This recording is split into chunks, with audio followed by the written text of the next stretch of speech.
Bismillahirrahmanirrahim. Lorsqu'on commence à lire le Saint-Coran avec une certaine assiduité,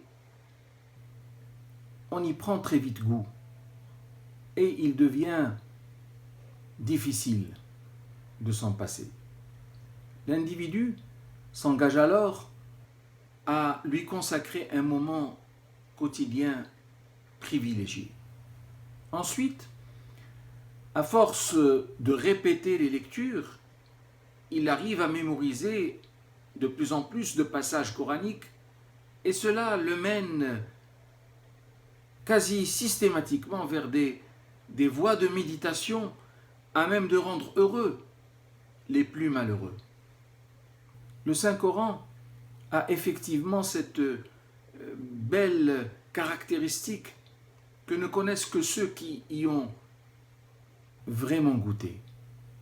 L'individu trouve un plaisir inouï à se mettre en phase avec ce qu'il a appris et ce qu'il a médité et se lance quasi spontanément dans une mise en œuvre volontaire et fervente des conclusions qu'il a pu tirer.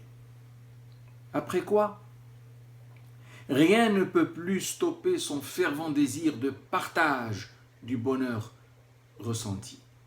Il amorce alors le passage à la 5e étape de sa relation amoureuse avec le livre de Dieu, et qui n'est autre que celle de transmettre ce qu'il a acquis en honorant les 4 autres étapes que nous avons déjà eu le plaisir de partager.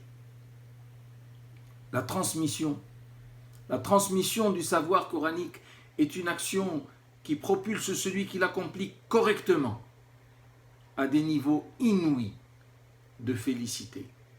Le messager de Dieu nous y incite par la motivation suivante: Khayrukum man ta'allama al-Qur'ana wa 'allamahu.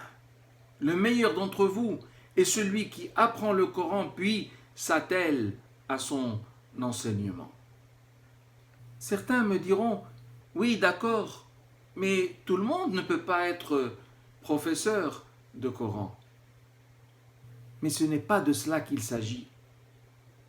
Enseigner le Coran se fait effectivement en classe d'école, en groupe ou en particulier, mais aussi et surtout, il se fait par l'exemple, via la mise en application au quotidien des enseignements qu'il recèle.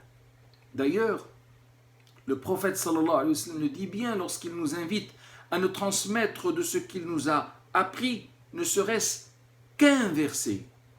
Ballighu anni walau aya. Appliquons-nous donc à transmettre les valeurs du Coran dans notre quotidien.